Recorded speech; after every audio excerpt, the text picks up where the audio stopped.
Hello and welcome everyone. In this video we will see what is the most offensive thing you overheard someone sitting near you on a plane say.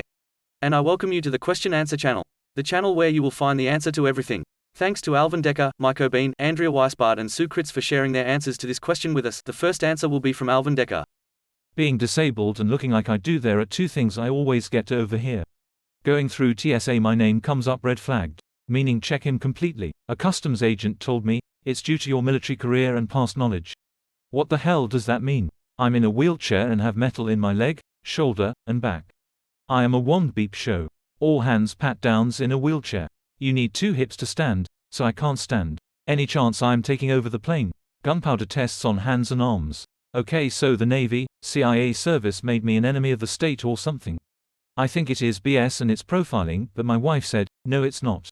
Then you have people whispering when we get on first. Bet they fake it to board first. I tore into a woman I heard say that. I yelled so loud the airport got quiet. Does it look like I'm faking it? I tried to get out of wheelchair and fell. Hurt, but I felt better with that. Maybe she'll get it someday. My wife wasn't happy about my antics, but I'm so tired of it. And she knows. On the plane though, I overheard a mom telling their kid there is no difference between disabled people and us. Except a part of their body just doesn't work like ours. She had me in tears. The best explanation of a disabled person I have ever heard explained. And plainly so a child could understand it. The kid kept asking me if I needed any help. Hooray for that, mom. You made my day. The next answer is from Mike O'Bean. I was young, maybe 19 or 20. When I had a few extra bucks once or twice a year, I'd fly from my home state of South Texas and visit some family in Minnesota. It was a way for me to escape and have some time to clear my head. One particular flight, I was seated next to a woman, perhaps early 40s, and a young boy, maybe 10 to 11 years old. The young boy was obviously protective of his mother and kept close to her. I smelt alcohol the moment I sat in the aisle with him. She had been drinking before the flight. Whatever, people do what they need to do to cope. I got it.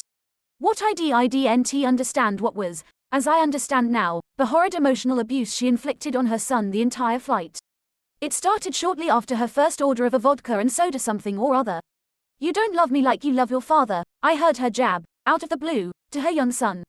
No, Mommy, I swear I love you. No, you don't. I saw how you preferred spending time with him. No, Mommy, I love Dad and I love you. Another drink or two was ordered. A few minutes later, you know what, when we get home, I'm just going to ship you off to go live with your dad, since you love him more than me. The young boy started sobbing. I leaned over and gently whispered to the lady to take it easy. I can't remember what exactly I said, but I was still a shy young kid myself. I said something along the lines of, you are really hurting him. Please take it easy. She told me to mind my own FC King business. Then she proceeded to mouth off to me about how her son loved his father so much more, and she was so tired of it all, that she just wanted to walk away and never see her son again.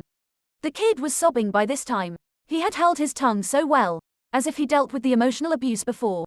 I finally got the guts up to convince the kid to switch seats with me, giving him the aisle seat, away from his mother. I whispered to him, I'm sorry she is saying this. It sounds like things have been rough. I'm so sorry, but I promise she won't be like this when she feels better tomorrow morning. The kid got angry at me, then calmed down. He said, no, you don't understand. It's like this all of the time. This is how she is. And then my young carefree soul was struck with a life-changing realization. Emotional abuse of children is really, really real. I had never witnessed it before, but in so many ways, it was so wrong. This poor kid was so messed up and so confused by his mother's behavior and words. Her painful, stinging words. Searing nothing but lies and manipulation into this poor kid's brain. I purchased a cheap set of headphones for the kid and convinced him to concentrate on the movie they were showing. I tried to make small talk with the mom, but she was relentless in her determination to make sure that her son and everyone else knew that she was not loved.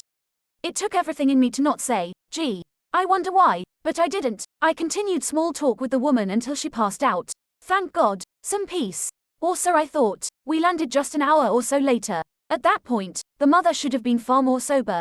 However, at baggage, she was clearly more sober and still check out her young son for having the audacity to love his father. I was mad. I ignored my baggage and approached the woman and, in front of her son, told her something along the lines of, your son loves you, and he has come home with you.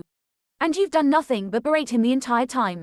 You should thank God that this boy is still standing by your side after the awful things you have said to him. Perhaps he needs to go spend some time with his father alone. Instead LF with you, this is what you do to him. The woman suddenly sobered up a bit and apologized to me for what I had witnessed. I told her that it was insulting that she apologized to me, a bystander, but still hadn't apologized to her son. She snarled at me and called me AB*TCH and dragged her son out of the airport doors. That happened when I was 19 to 20-ish. I'm now 36 and have children of my own. I pray so often that young boy was able to grow and escape his obviously toxic relationship with his mother. The next answer is from Andrea Weisbard. I suffer from vertigo, and when I check on at the ticket counter, I always tell them that I need a wheelchair getting to the gate and at the ending destination, no question are asked. The reason is that because of the vertigo, I have to take a half of Xanax a half hour before the flight, which makes me extremely groggy. My husband and I were going to visit a friend of his in California for Christmas and New Year's, and I was in the wheelchair and we went through the TSA line very quickly. As I passed a bunch of people, I heard them say that I didn't look disabled and just used the wheelchair to get through the line faster. I do get claustrophobic in crowds. I told the guy who was pushing me to stop for a second, and straight-faced I said that I am disabled, and just because you can't see that I am, doesn't mean that I am not. I also said to her that you are the one with a bigger disability than I have. You prejudged me, a complete stranger. You don't my story, so get off your high horse and think before you speak. We were on the same flight, the flight was overbooked and they asked for volunteers and her companion volunteered, and as she did I heard the lady say, "Why doesn't the person who was on the wheelchair get off?" The flight attendant told the woman and her friend to exit the plane or air marshals would be called. As they walked by, the lady said to me, "I hope you're happy?" In my mind it was sweet justice. Update. Thanks to all who viewed this, and my absolute thanks to those who upvoted. The following answer is from Sue Kritz. Not necessarily sitting next to me, but made as we boarded a plane and made about us. We were a military family PCing to Japan, and had been held up by the airline that erroneously believed we had to have visas in our passports.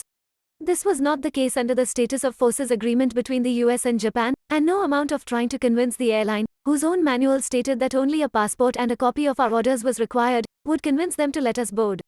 Finally, a call to the State Department was able to convince them of their error. Because of this, the flight was delayed until the mess was straightened out. As we boarded the airplane, finally, one of the passengers said, loud enough for us to hear, "It figures it would be the military holding us up." Well, no madam, it wasn't the military, it was the airline. And perhaps you shouldn't have made that assumption.